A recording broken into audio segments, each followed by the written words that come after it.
back for our final chapter. Parting is such sweet sorrow, as you will soon see in tonight's tale. When we last met, our 4 investigators awakened from their mysterious dream realm. They came back to their reality and coughed up the water from the bowls in which they had been drowning. And your lungs are heaving and you're coughing and you can feel this liquid is coming out as you're doing so, and you kind of look around and there's this tunnel. You lock eyes for a moment with this man and you immediately remember this is the Metatron and you don't understand what's going on right now. In their state of disorientation, the room suddenly exploded into madness. You watch as the Metatron, he finishes chanting and he doesn't seem to know what's going on, and he looks over and Dart, only you distinctly hear him say, "Dad, help me!"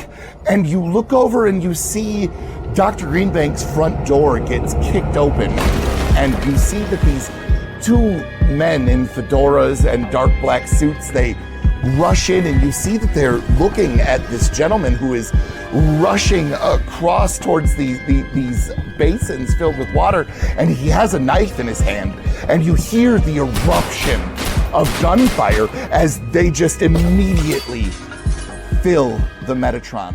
They heard a falling of water as it spilled down Dr. Greenbank's stairs. Unsure of his wife Nora's whereabouts, Elliot raced up the stairs to investigate. You see that water, I'm worried she might have tried All right, okay, I get it. And he'll slap the cuffs on you, Elliot, and he'll kind of like lightly shove you, not like in a way to, not in an aggressive way, but like a, hey, get up there, go see what the hell's going on, sort of a way. One of the agents rolled in a fridge-like lead-lined box and stuffed the Metatron's corpse inside. You watch as the other agent bursts in, and he's got this very refrigerator-looking box that has like a set of wheels on the back half so he can kind of lift it up in the air and like cart it in. And as soon as he comes in, he immediately opens this thing up, like undoes the latch, and he immediately begins to start stuffing the Metatron's corpse into this box. And then he closes it up and he latches it and he puts a large padlock through the lock. Upstairs, Elliot found his wife. And Nora is laying there and her arms are splayed open at her side in a T pose almost, and there is these large wounds that go down the center of her forearms, and they're open and just no longer gushing at this point. The entire bathtub is stained red. Something strange was happening with Elliot's son Hamlet. Something's the matter, you can tell us, okay? And I know your mom, I know your dad. I'm fine, D'Artagnan. Don't worry about me. There's a half second where I narrow my eyes. Because I've definitely never introduced myself to this child. Okay. Just, keep yourself, yeah, it's fine. Elliot realized he could manipulate reality with sacrificial blood. I gotta be quiet about this, but there are no longer cuffs on me. When I open my eyes, They are gone.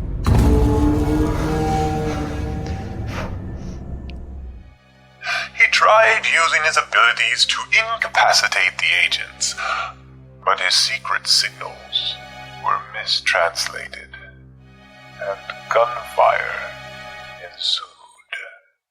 Yeah, you open up this long wound along your finger and then down into the center of your hand, and then you squeeze to allow the blood to start flowing, and it's trickling along the sides, and every single one of you immediately feel the weight of a pistol in your pocket.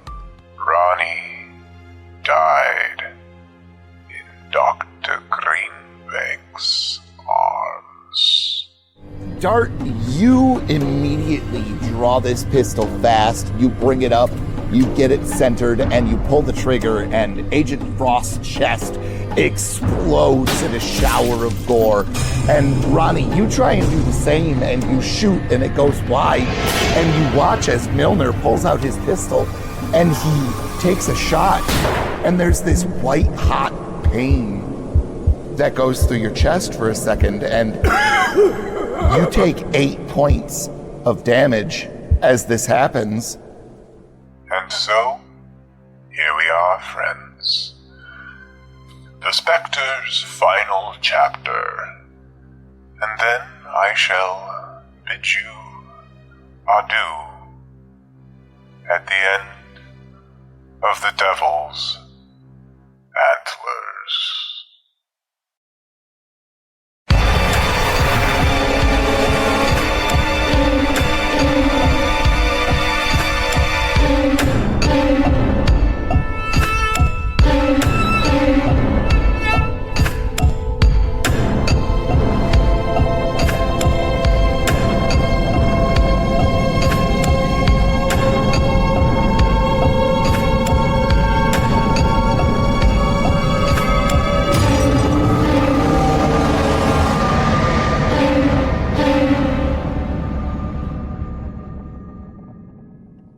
So, Dr. Greenbank, you have Ronnie's lifeless corpse in your lap. He's bled out right on top of you, and you're looking, and Dart is still holding the pistol out. You look over and you see that Elliot is also still holding the pistol, and you look down on the ground and you can see that these agents are not moving at all. Like, there's no motion in their chests or anything like that. And so, what are y'all doing? Dart is just frozen. Just staring wide-eyed at the two FBI guys. Dorothy is frozen in the position of having been trying to put pressure on Ronnie's wound. And she just keeps hearing him saying "Ma" in her head. And she looks up at Dart, and she says, "I know I have a gun in my back pocket. You two have 10 seconds to explain what just happened before I empty it into both of you." The nod I gave to Dart wasn't a nod for shooting. I just wanted to take them hostage, but this all got out of hand. Anyways, we don't have time to go on about this. I think we can still save him. Can we? Because the brain matter on my hands is kind of telling me different. At the moment, Elliot starts pulling his sleeves up, and he's going to dig right into the open wounds of the nearest agent. I think I can do another blood ritual. Dorothy gags, and she just looks away, and she's still holding Ronnie, and as soon as he says, "I think I can do another blood ritual," she says, "You better stop thinking, and you better start doing." God knows you've never thought before this, apparently.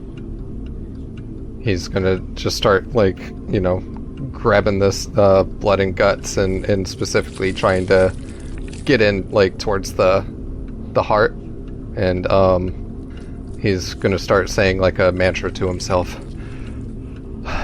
Come on, Ronnie. Come back to us. Come back to us, Ronnie. Don't go towards the light. You do that for a while, and I mean, it's gross, The body cavity is beginning to cool off a little bit. Not much, but enough, and nothing really seems to be happening. Maybe it's not the heart, maybe the liver. And I start to dig in towards that area of things, and I'm still like repeating, "Come on back to us, Roddy. Come on back to us, Roddy."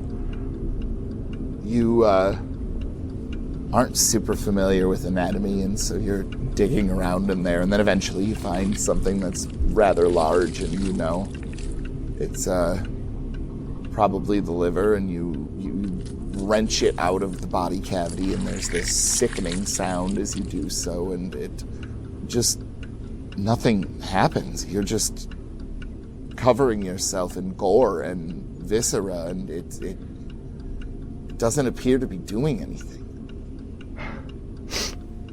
Come back to us, Ronnie. Damn it, why isn't it working? As this is happening, Dorothy has just very quietly started saying the rosary to herself. Just, This worked, just upstairs. Our Father who art in heaven, I- hallowed be thy name. I used the last of Be done Nora's blood in heaven. to free myself of the handcuffs, to And forgive us our trespasses, get us the weapons, forgive those who so that we could get out of this. and lead us not into temptation, Why isn't it working? deliver us from evil. Blessed art thou amongst women. I'm literally like squeezing the liver in my hands like as hard as I can too. Blessed is the fruit of thy womb, Holy Mary, Mother of God. You notice that, oddly enough, the only one that doesn't seem squeamish and like they're looking away from you is Hamlet. You don't have to look at this, son. It's okay to go in the other room. I don't think it'll work this way. I give like an odd look towards him. But I'll bet you know how it will work, huh? What do you mean? O God, whose only forgotten Son, That's whose life, death, and resurrection. That's him. The words of eternal life, we beseech thee. That's the, meditate upon these mysteries. that's the Metatron, Remain aren't you? what they contain. What? No, Dad, I just don't think that it'll work that way. I look over between Hamlet and Dart.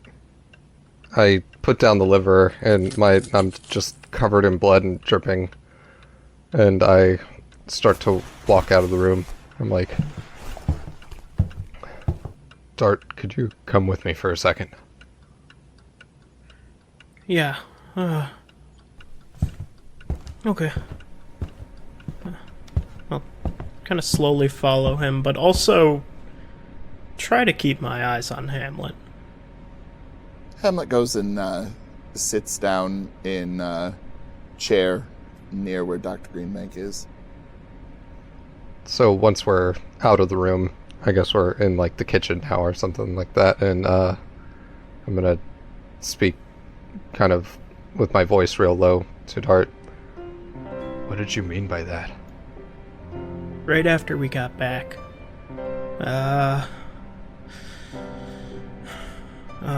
when we were, gosh, it's all a blur now. I think it was right when we were against a wall.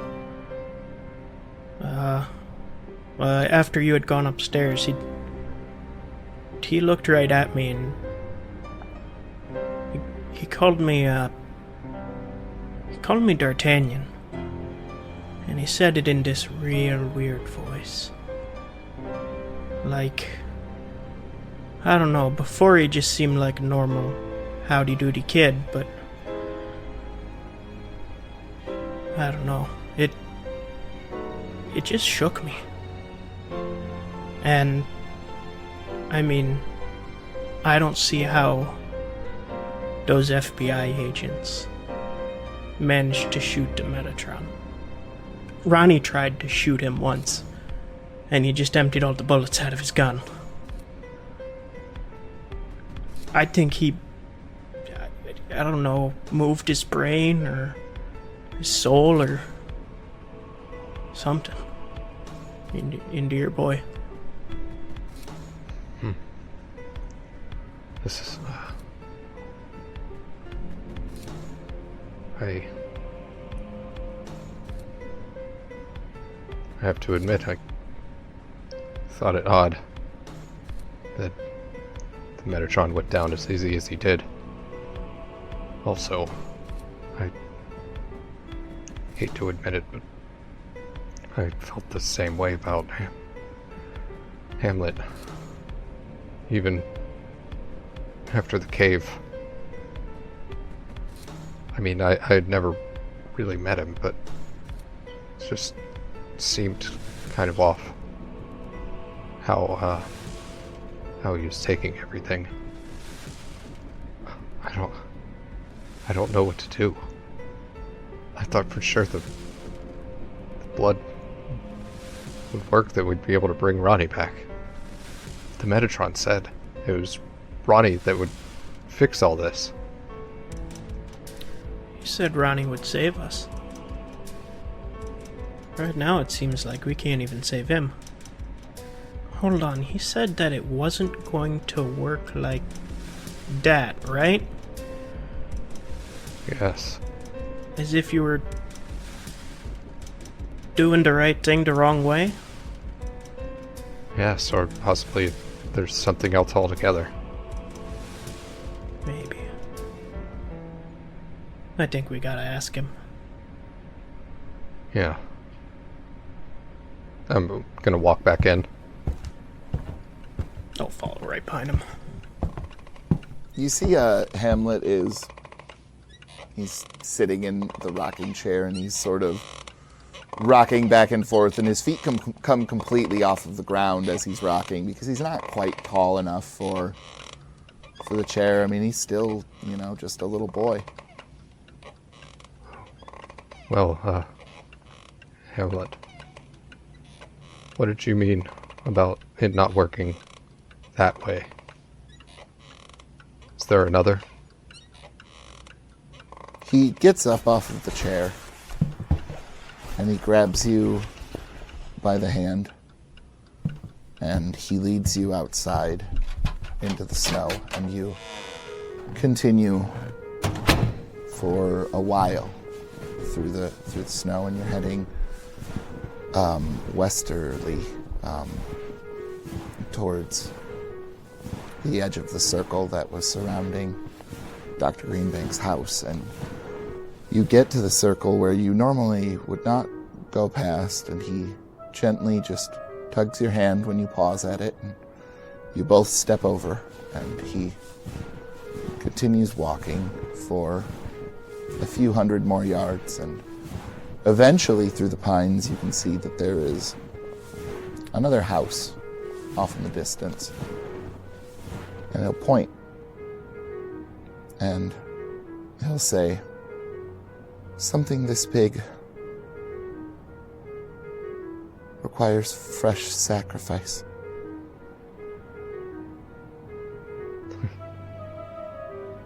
Something innocent, right? He'll nod solemnly.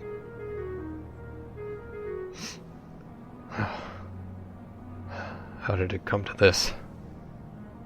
Alright. Go back with the others. They're not going to accept this, Dad. Going to have to. It hasn't changed, right? Ronnie's the one that has to save us, correct? He already has. How? Look at all this. There is much bigger things than just Ronnie. And I didn't know that it was going to turn out exactly this way, but this was one of the possibilities. Is Dart right? Are you the new Metatron? I'm Hamlet too. So, I guess things come back full circle. I don't know what to do, and I'm kind of bound to you once again. I think we might be bound to each other, Dad. I'm sorry I couldn't save your mom. She saved us. Her sacrifice was necessary to ensure, just like Ronnie, he's going to keep her busy for a very, very long time. So what should we do about them? If it ever is prophesized, I guess, if God sees fit, we will return. And we will rescue Mother and your friend. But for now, God wants you to protect me. Guess it shall be done. Shall we go tell your friends? Yeah. Yes, I think we will. And I'll start walking back.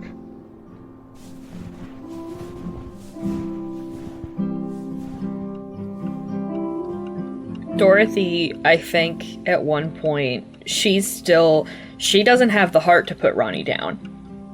And she just says, it didn't have to go this way. Yeah, I'm really sorry. I guess I just panicked. Everything was...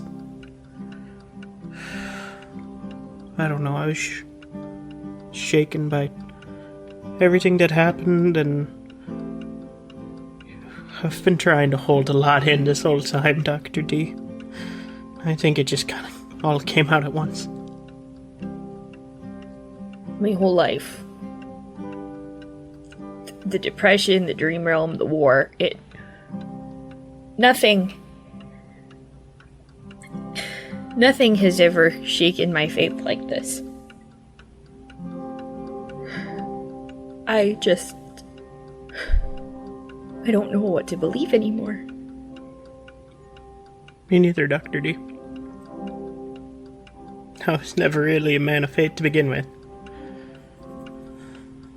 And she's holding, she's got like Ronnie's head on her lap, and she's holding the crucifix around her neck in one hand, and with the other one she just reaches back for Dart's hand.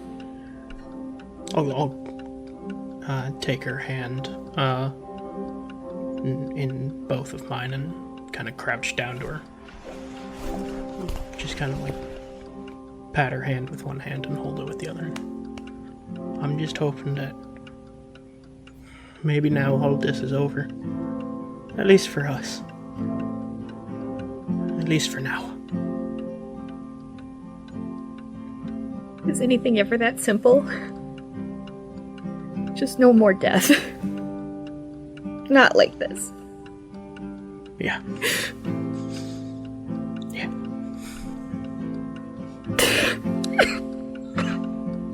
I think at that point, Elliot and Hamlet walk back into the house.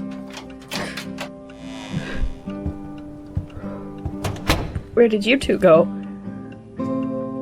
Turns out Dart's suspicions are correct. The only path to saving Ronnie would require more blood, particularly those of people not involved. Elliot. Don't worry, we're not. It's too late now. What do you mean too late? I could go over there right now and do it more, but it's enough where it's at. That wouldn't be the end of it. I think we just all have to leave. Damn the Wendigos. Damn the prophecy. Damn everything. The Wendigos are gone, Dad. That part you succeeded in. Oh. Guess that's a relief. Everything else pretty much gone now, too, so... Look, me and Hamlet are going. You can... Anybody else shows up, put it all on me. I'm the one that did all the worst stuff anyway. You wouldn't even be lying. But, you have to understand, I can't tell you where I'm going. I don't even think I know. Yeah, Elliot's gonna start, like, just getting some things together that he would need. Like, he's gonna sift through the agents' bodies to get their car keys and, you know, any sort of cash he might need, and he's gonna go to the bathroom, wash his hands and stuff, and on the way out he's gonna start, did the agents already drag the iron thing that they put the Metatron's body in? Did they already pull that to the car, or was it still in the living room? It's still in the living room. He's on the way out going to grab that and start dragging it out. What's that for? You never know. Plus it'll be a lot less explaining that they would have to do. Okay. And you go over to the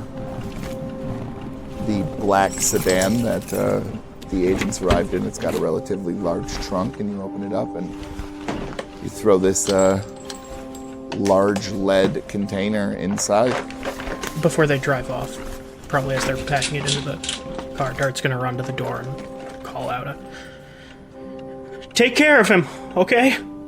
You take care of him. Keep him safe. Were you talking to me or Hamlet? And I kind of give just the slightest little smirk. Dart just kind of nods, and probably too quiet for you to hear, just, you know who I'm talking to.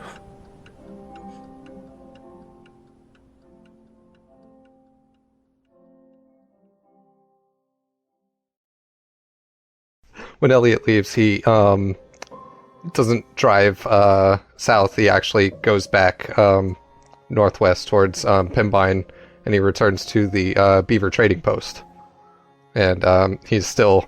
He washed his hands, but he's still, like, caked with blood, like, all over his clothing, over his face, and all that kind of stuff. And he leaves Hamlet in the car, like, running, and just walks on in, and goes straight past the desk and up into the room, and he sits down at the typewriter and types something out, and then, you know, gets it out and folds it, and on his way out, he grabs his bag that he had brought with him, and then also the sled, and starts bringing it downstairs, and then stops by the desk, and is Miss Pozluzny there? Yeah, Janet Pozluzny is behind the desk, and she looks at you and her eyes get kind of wide, and she goes, are you okay there, Mr. Holloway? Oh yes, I'm doing quite well, Miss Pozluzny. I want to thank you for the lodging. Unfortunately, I will be no longer requiring it. Here's the little cash to settle things, as well as there will probably be some men showing up here in the near future, probably in a matter of hours. I'd like you to give this note to them, please. And he hands the folded up paper to her, and he walks back out the door with his sled and his things. And the note says, I, Elliot Holloway, being of sound mind, hereby confess to the murders of the following persons. And he lists out the names of Nora Holloway. Also, I forget the names of the two men that broke into the house on Ronnie's house, but he would remember them. And he also names the two agents at the at Dr. Greenbank's house. Okay. And yeah, he gets back into the car, and, you know, as he opens the door, he's like, hey, sport, I forgot to tell you, I bought you something. And he shows him the sled.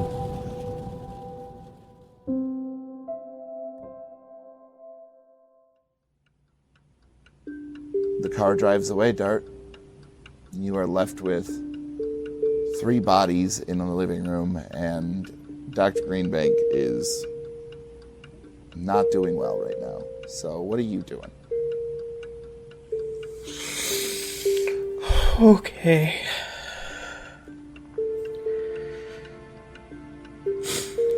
If they found, I don't know, whatever all this is here, you know, they're gonna know about, I'd guess, pretty much everything that's been happening here. Do you mean the Wendigos or the shootout? Or both? Mostly the Wendigos and the Metatron stuff. Obviously, they'd know about it, but they'll probably know about the shootout sooner rather than later when their agents don't return. That cowboy motherfucker told us one thing. He did say to be honest with the government.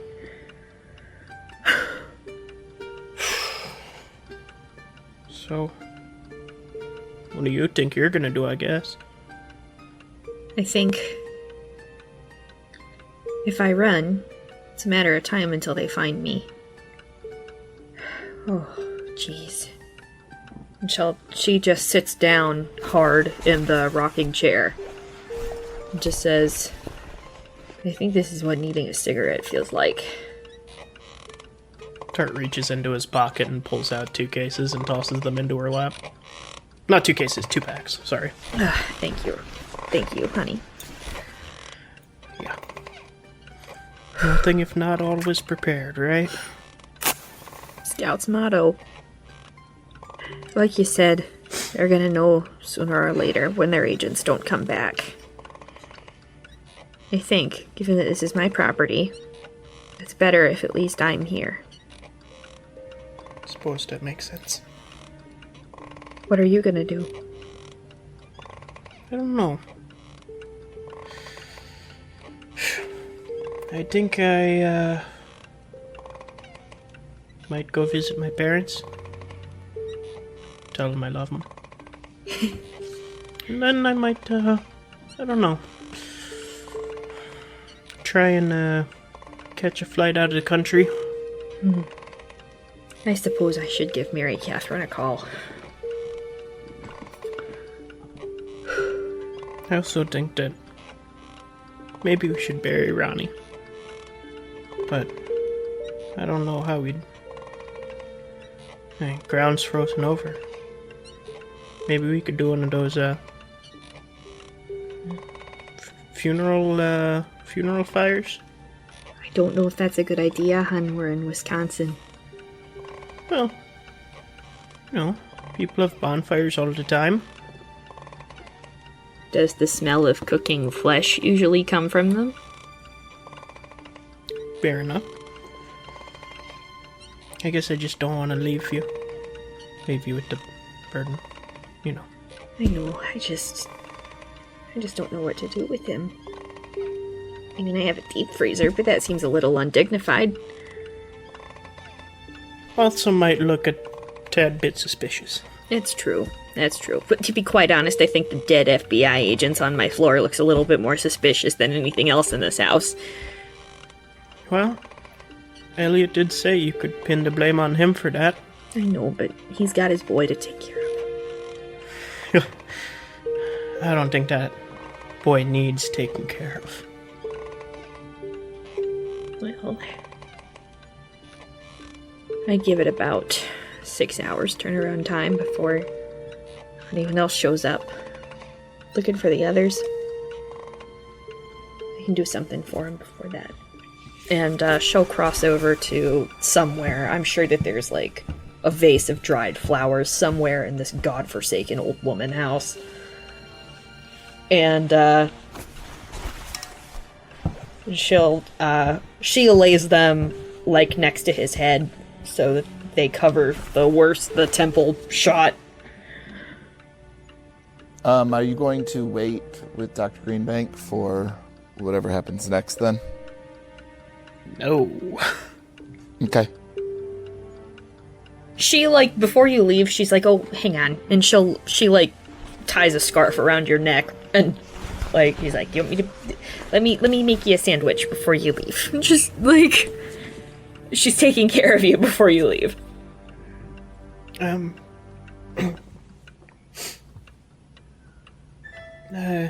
Here, I'll write down my parents' phone number. Probably on the back of one of his cigarette packs, and yeah. I'll try and let them know roughly how to get in contact with me. Thank you for everything. Take care of yourself, hun. Please, and stop smoking. It's not good for you. You've got a long life ahead of you after this. Oh, I sure hope so. I'll give her a hug and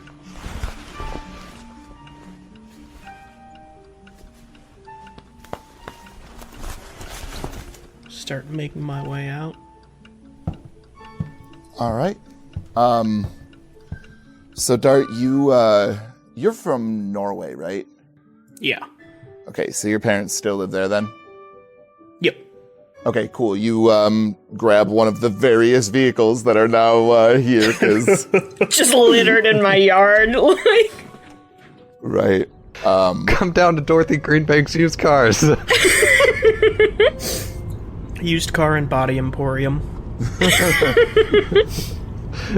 Do you know how many dead bodies you could fit in this trunk? So, Dr. Greenbank, you start trying to, tidy things up the best that you can. And you end up waiting for the rest of the day, and no one shows up. Are you just going to go to bed and wait until tomorrow, or what? Are you going to do anything different? Like, what would you like to do? She's gonna go to the agents' bodies. Do they have any badges or anything? Yeah. Identification, anything like that? Absolutely. So, Agent Bertrand Milner and Agent Franklin Frost. And they both have Milwaukee addresses, and there's no money left on them, because if you recall, Elliot took it. But, yeah, they have, their FBI credentials, but also their standard identification, and there are badges in both of them. So, I mean, like, you assume that these are real, bona fide FBI agents. Does it have their, I'm not sure if the FBI works the same way, but do they have, like, precincts or anything? Like what their base of operations was? Yeah, they would have a business card for the Milwaukee branch. Basically, major cities have an FBI hub that would be your local federal organization to help out with any federal crimes or anything like that. And so there would be a phone number on it.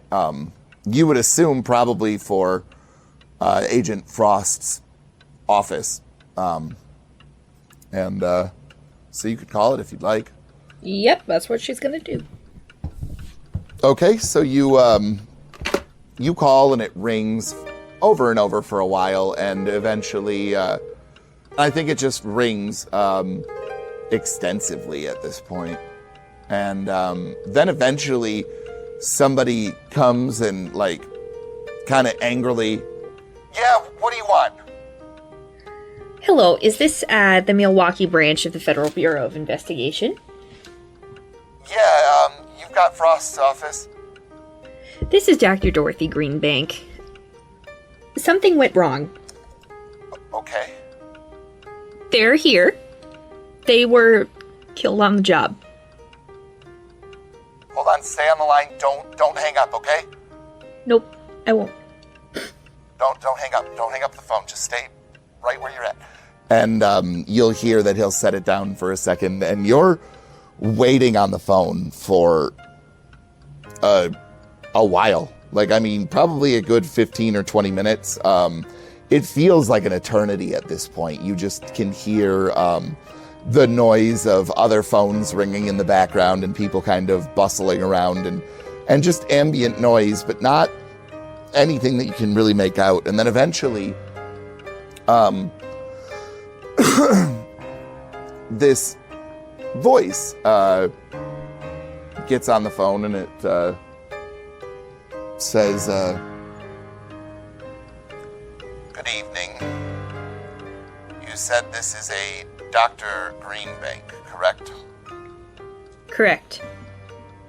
And you are on, let's see, 4525 Shore Drive, Marinette, Wisconsin?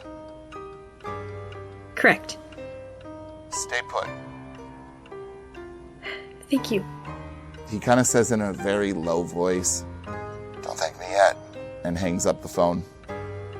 And it's a while before you see the lights appear in your driveway. It's probably about 4 hours, maybe a little bit longer. During that 4 hours, as you said, Dorothy will have tried to...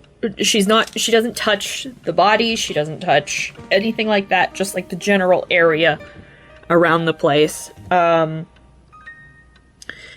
And she calls her daughter and her son-in-law. It's just like, "I love you.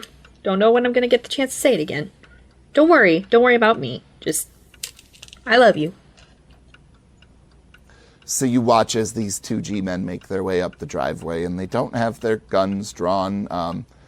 They both have their hands in their pockets of these large overcoats, and they're kind of tucking their faces against the wind lower into their collars so that you can just barely see their faces in between their collars and their hats. And when they get up to your door, they knock, but not, your traditional cop knock, just a very polite knock.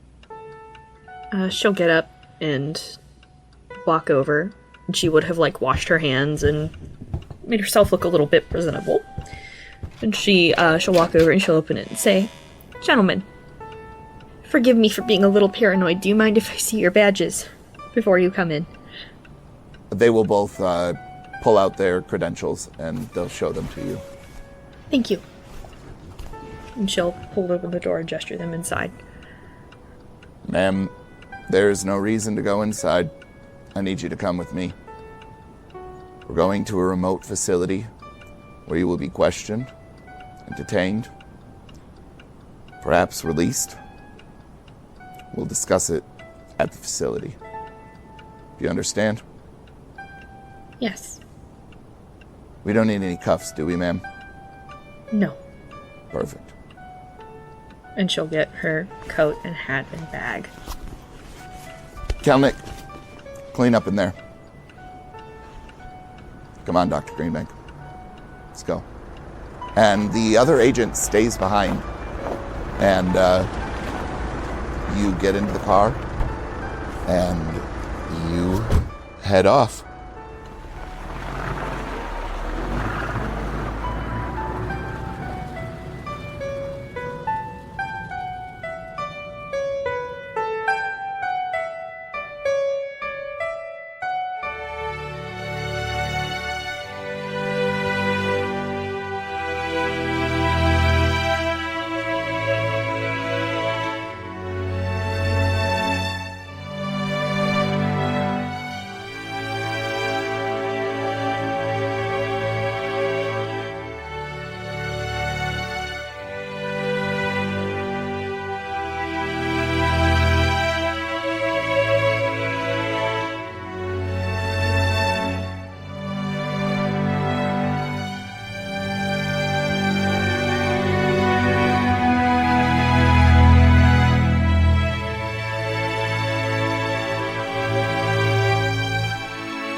Hey everybody. It's not the Spectre saying adieu, it's Brian, the editor. And I'm not saying adieu for the episode. I'm saying adieu for the podcast. The entire podcast network. This has been a long 5 years. And it's kind of hitting me hard right now, you know? But it's been a big joy creating these shows for you all. And we didn't take off. We didn't go to the stars. We didn't get 1 million followers, but honestly, I don't care. You know? I made a dear friend with Wesley Sullivan, a generous, kind soul. When he passed away after our first campaign, and I made friends with Chris Riley and Tim Demuse, and you know, we had all these guests on that were from our community, and it was just it was a beautiful era. But everything's gotta come to an end, and that's okay. It's just sad. But thanks for going with us on the ride, you know? That's what's rad. I'm never gonna forget it. You guys have brought me a lot of joy with the whole community. I just want to say thanks. I'm gonna release some memories of Wesley, and I think I'll release some of our old comedy chat podcast from before we even started the actual role play podcasting to patrons. Then maybe eventually to the public, we'll see. But as for the campaigns, as for the one-shots, as for the general actual play content, gonna hang up my hat for now. I don't know for sure if it's the end. Tim and I have talked about maybe still doing some Halloween one-shots and Christmas one-shots still in the tradition like we used to with our Time to Die shorts. But we'll see what happens with that. So, thanks to everyone who's ever listened. You were the best LC Peeners we could have asked for.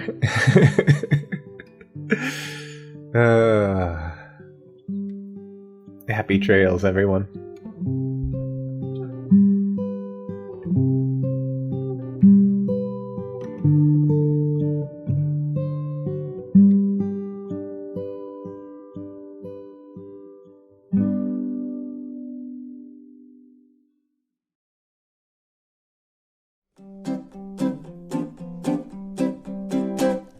Crazy words, crazy tune, all that you'll ever hear him croon. Bo-do-dio, bo-do-do-dio-do. Bo-do-do, and sits around all night long, sings the same words to every song. Bo-do-dio, bo-do-do-dio-do. His ukulele daily, and how he's drumming a bum-bum-bum, vamping and stamping.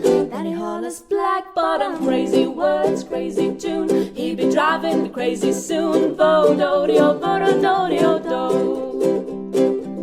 There's a guy I'd like to kill. If he doesn't stop, I will.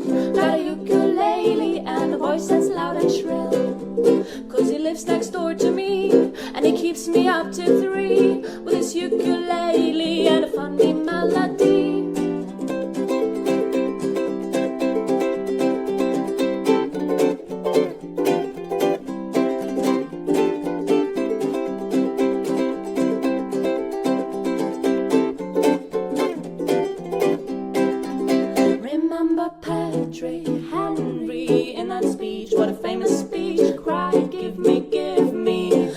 Your black bottom, you all heard yesterday. What did President Coolidge say? Vododio, vododio, vododio, vododio, vododio, vododio, do. No, Dad, I just don't think that it'll work that way. I look over between Hamlet and Dart. Like, my eyes are literally darting back and forth. You can cut that line, Brian. It was a good one. Don't mind if I do. Good call there.